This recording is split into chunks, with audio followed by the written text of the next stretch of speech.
All right, so we're gonna read a book today, and it's called Finders Keepers by Franklin.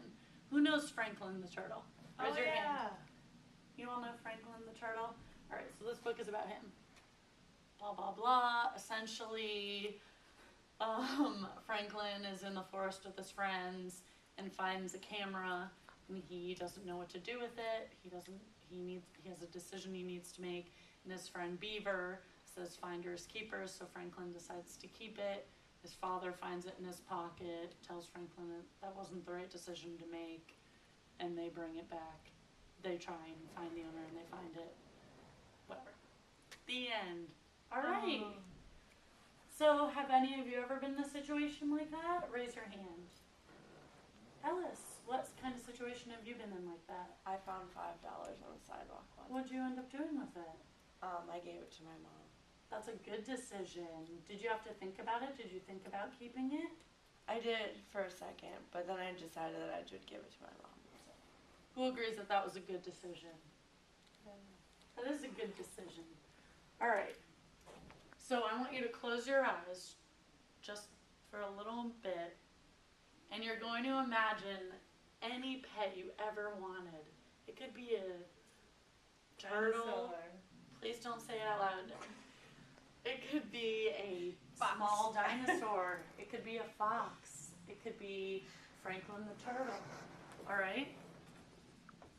So imagine your parents don't want you to have a pet, but you're playing in the yard, and all of a sudden this animal that you love so much comes up into your yard, and it doesn't have a collar.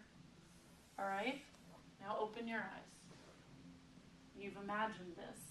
Now what we're going to figure out, we're going to go through a decision-making process. You need to decide if you're going to keep this pet or if you're not going to. All right? So think about what would be going through your head. Remember what you were thinking about when you found your money? What were you thinking? That I wanted it. Okay, so could we maybe put that on this list? Would it go under a happy face or a sad face? Happy face. So, I want it. What other good things might come out of having this pet? It won't go extinct again. Okay. I love you. Won't go extinct. What else? I'll get a pet. You got a pet. Remember in our another class you had, your pet ran away. So now you have a new pet, all right? What are some bad things? Remember I said your parents don't want you to have a pet. My tiger could eat my little brother.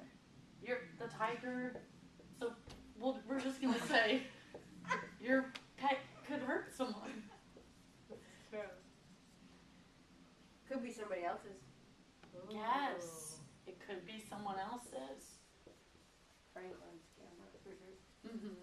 Remember Franklin's camera? So if you find a pet and you think it might belong to someone else, what's a decision you would make? Look at his collar. Look at the collar. What if there is no collar? You could take it to the vet and see if it's got a chip in it. Okay, that's a great idea, Ellis. So who would you have to tell? Mom. Great. So you can tell your mom, your dad, anyone else you live with who's old enough. A legal guardian. A legal guardian. Great. All right. So these are some of the pros and cons that are happening in your mind, right?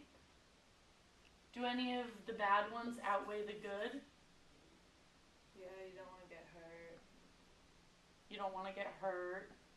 So, but do any of these make you want the pet enough for the bad? No. So what kind of decision do you think you would make? Shannon? Give the pet back. Give the pet back? Put up signs around the neighborhood. Signs? That could be fun to do, right? Yeah, and take like pictures with them and stuff. Just keep looking to see if anybody else put signs up too. Right? Imagine how sad you would be if your dog did run away, and then how happy you would be if you found him again. All right, so what kind of process did we have to go through in order to come to our decision to give him back? Raise your hands. Alice? We listed the good things and the bad things. Great.